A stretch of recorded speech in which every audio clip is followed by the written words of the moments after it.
असंभव को भी संभव कर दे, ज्योतिष वही जो आपकी मुश्किल हल कर दे। तो मैं हूं आपका अपना दोस्त एस्ट्रो हेमंत। पर सब कुछ शुरू करने से पहले एक लाइन के साथ शुरू करेंगे। क्या कहते हैं, क्या आवाज सुनता हर किसी की, पर ना ही कोई भूला हो, सबसे पहले याद उसकी फिर सभी दुनिया की हो। कहते हैं किसी भी काम को शुरू करने से पहले, मैंने लाइन बोली, आवाज सुनता हर किसी की। कहते हैं आवाज ऊपर वाला हर किसी की सुनता है, शर्त कि कोई भूला ना हो। तो इसलिए सबसे पहले याद उसकी फिर सभी दुनिया की हो। तो इस लाइन के साथ आज के इस कन्वर्सेशन को शुरू करते हैं। तो ठीक है जी, मैं जैसा कि आपको बता रहा था कि मैं हूँ लाल किताब से। तो आप लोग ये कहेंगे ये लाल किताब है क्या? कौन कौन जानना चाहते हैं? सभी जानना चाहते हैं, यस, है ना? तो एक लाइन में बताना चाहूँगा, उसके बाद थोड़ा सा ब्रीफ करूँगा। कहते हैं लाल किताब है ज्योतिष निराली, जो सोई किस्मत जगा देती है, फरमान पक्का देख करके आखिरी, जो दो लफ्जी जहमद हटा देती है। तो ये लाल किताब है क्या? कहते हैं लाल किताब जो है अपने आप में एक ज्योतिष पत्ती है। आपने बहुत सारी ज्योतिष की पत्तियां देखी होंगी, जैसे वैदिक, अदरवाइज वैदिक इज मदर, ठीक है। तो उसी तरह से जितनी भी ज्योतिष पद्धति हैं उन्हीं का एक रूप है, और ये कोम्बो रूप है। ये एक कोम्बो है जो कि सारी की सारी एस्ट्रोलॉजी का एक निचोड़ है, और इसका जन्म सन 1939 में हुआ।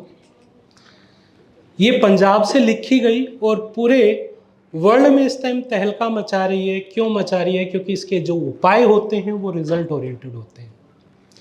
ये लाल किताब है। अच्छा, एक चीज़ और बात करेंगे यहाँ पे, कैसे, अब हमें कैसे पता लगता है कि हमारा कौन सा ग्रह खराब है? अच्छा, ये कौन कौन मानता है कि हमारी बॉडी में सभी प्लैनेट्स होते हैं? सभी मानते हैं, सभी जानते हैं इस चीज़ को, तो इसमें कोई डाउट नहीं है। पर कौन सा बॉडी का पार्ट किस ग्रह को रिप्रेजेंट करता है, आज इस टॉपिक पे थोड़ा सा बात करेंगे। अब सबसे पहले अगर मैं अपनी फेस पे बात करूं, तो फेस पे जो हमारा माथा है, दैट इज आवर हेड, ये रिप्रेजेंट करता है जुपिटर को। नोज का टॉप, ये जो नोज की टॉपिंग है, ये रिप्रेजेंट करता है बुध को। लिप्स हमारे रिप्रेजेंट करते हैं मंगल को। तीत हमारे रिप्रेजेंट करते हैं बुध को। थोड़ी रिप्रेजेंट करती है राहु को। कान रिप्रेजेंट करते हैं केतु को। नज़र रिप्रेजेंट करती है सैटर्न को। और हमारे सिर के और इवन सारे शरीर के बाल रिप्रेजेंट करते हैं शनि को। अब एक चीज़ आप लोगों को बताना चाहूँगा कि किसी की बॉडी में कहीं पर भी पेन है, मतलब इस फेस वाले एरिया में कोई दिक्कत है, तो समझ जाओ कि उसका वो स्टार कहीं ना कहीं इफेक्टेड हो रहा है, प्रॉब्लम दे रहा है। इवन हमारे दांत दर्द होना शुरू हो जाए, डिपेंड कि वो मरकरी कहीं ना कहीं वीक हो रहा है। जबान में तुतलाहट आने लग जाए तो समझ लो मरकरी वीक हो रहा है। होठ, बहुत सारे लोगों के होठ बहुत मोटे मोटे होते हैं, कईयों के लटक जाते हैं, तो समझ लो कि उनका मंगल खराब है। थोड़ी आगे बढ़ रही है, समझ जाओ राहु खराब है। ये मैंने आपको बताया फेस से। ऐसे ही जो बॉडी है, पूरी बॉडी, सर से ऊपर का राहु हिस्सा रिप्रेजेंट करता है राहु को, और सर से नीचे का हिस्सा रिप्रेजेंट करता है केतु को। और केतु, जिस तरह मैं काफ़ी बार बताता भी हूँ कि केतु जो है विश्वास का कारक भी है। जो हम विश्वास हमारा डगमगाता है तो समझ जाएं कि केतु कहीं ना कहीं खराब है, समझ रहे हैं। और राहु हमारी बुद्धि है, ये जो हमारा हिस्सा है, जब ये ब्लॉक होना शुरू हो जाए तो समझ जाओ कि कहीं ना कहीं राहु खराब है। चलो, ये तो ग्रहों की बात है, पर जो आज हमारा टॉपिक है बिलीव एंड अचीव, तो ये एक मैं अपनी लाइफ के साथ, अपनी लाइफ जर्नी के साथ आपको बताना चाहूँगा। मैं बताता हूँ कि मैं एक पंजाबी फैमिली से आता हूँ, और 1983 में मेरा जन्म हुआ। एस्ट्रोलॉजी से हमारा कोई लेना देना नहीं था, मतलब मेरा लेना देना एस्ट्रोलॉजी से नहीं था। एक अच्छी फैमिली में जन्म हुआ, काफ़ी कुछ अच्छा था। 10th क्लास तक पहुंचते पहुंचते ऐसे सर्कमस्टांसेस आए, पिताजी को फाइनेंशियल लॉस हुआ, उनके बिजनेस में घाटा पड़ा, और जब वो घाटा पड़ा तो मुझे छोटी सी उम्र में जॉब करना पड़ा। एक मैंने टेलीकॉम सेक्टर में अपनी जॉब को किया। टेलीकॉम सेक्टर में जब मैंने अपनी जॉब की, जब मैंने वो जॉब की तो आप बिलीव नहीं करेंगे, मेरी पहली जॉब क्या थी। मेरी पहली जॉब थी झाड़ू पोछा लगाना और पानी पिलाना। मुझे आज भी आप लोगों को बताते हुए शर्म नहीं आ रही है। क्यों? क्योंकि अपना बेस कभी नहीं छोड़ना चाहिए, पर एक विश्वास था कि एक दिन मेरा भी आएगा, पर कैसे आएगा नहीं मालूम था। उसी जहाँ पर मैंने जॉब किया वो डीलर ऑफिस था। डीलर ऑफिस में जॉब करते करते मैं उसी डीलर ऑफिस का बॉस बना with in A 2 year company की तरफ से। जब वो बना तो उसके बाद जब मैंने अपने कैरियर को और आगे बढ़ाया तो मैं इंश्योरेंस सेक्टर में मूव किया, बैंकिंग सेक्टर में मूव किया।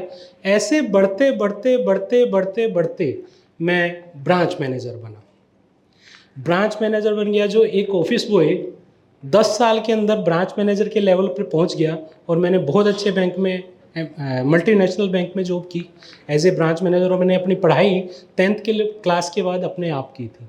जब वो बन चुका था तो एक घमंड साथ में आता है कि जब इतना कर सकते हैं तो अब जॉब नहीं, अब अपना बिजनेस करेंगे।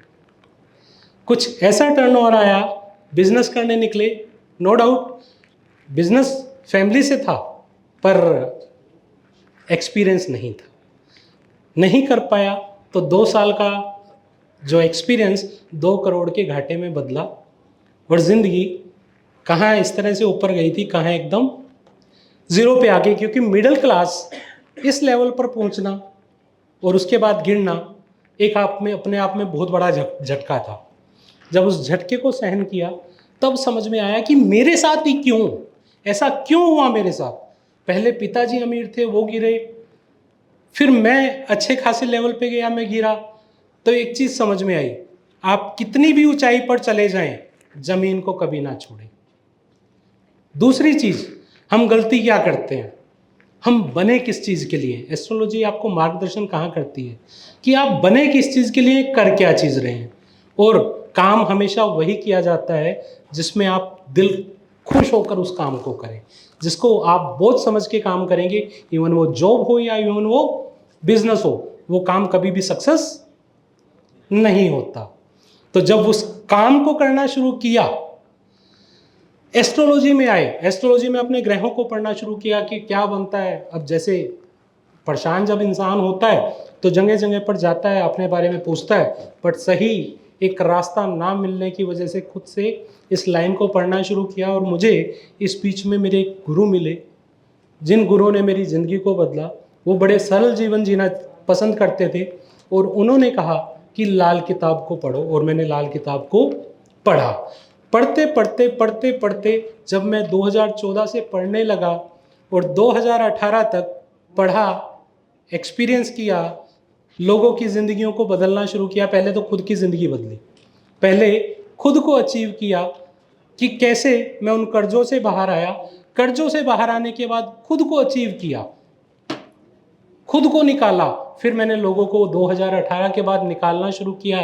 और आज कहानी ये है कि मैं लगभग 2000 बच्चों को पढ़ा चुका हूँ जो लोगों की ज़िंदगी को ट्रांसफॉर्म कर रहे हैं। और इतने सारे लोगों को ज़िंदगी को ट्रांसफॉर्म कर चुका हूँ, क्यों? वो नीचे से ग्रोथ कर रहे हैं। क्यों? क्योंकि मैंने उनको एक चीज़ सिखा दी थी कि आपके जीवन में, आपके कैरियर के लिए ये लाइन बनती है, आपको इस टाइम पर ये करना चाहिए, इस टाइम पर ये करना चाहिए। एक चीज़ अच्छी बताते बताते उनके जीवन में ग्रोथ आनी शुरू हो गई। तो ये मैंने ज़िंदगी में किया। तो यहाँ पर मैं आप लोगों को एक चीज़ कहना चाहूँगा। कहते क्या? कहते खुद ही को कर बुलंद इतना कि खुदा भी तुमसे पूछे, बोल बच्चे तेरी रजा क्या है। जब इस लाइन के साथ एक लाइन मैं आपको कहना चाहूँगा जो लाल किताब में भी लिखी हुई है और मेरी फेवरेट भी है। कहते हैं, इंसान बंधा खुद लेख से अपने, इंसान बंधा खुद लेख से अपने, लेख विधाता कलम से हो, कलम चले खुद कर्म पे अपने। कलम चले खुद कर्म पे अपने, झगड़ा अकल न किस्मत का हो। आप इस लाइन का थोड़ा सा मतलब समझना चाहें तो कहते कि इंसान खुद अपने लेख से बंधा हुआ है, जो वो लिखवा कर लाया है, पर लेख विधाता कलम से हो, लेख विधाता कलम से हो कि ऊपर वाला जैसा लिखता जाएगा, जैसे आप कर्म करते जाएंगे वैसे आपका कलम चलता जाएगा। कलम चले खुद कर्म पे अपने, इसमें ना तो अकल का झगड़ा है ना किस्मत का झगड़ा है। तो आप लोगों को इसी लाइन के साथ इजाज़त चाहूँगा। आप लोगों को मेरा सुनने के लिए तहे दिल से शुक्रिया, और आपको अच्छा लगा हो तो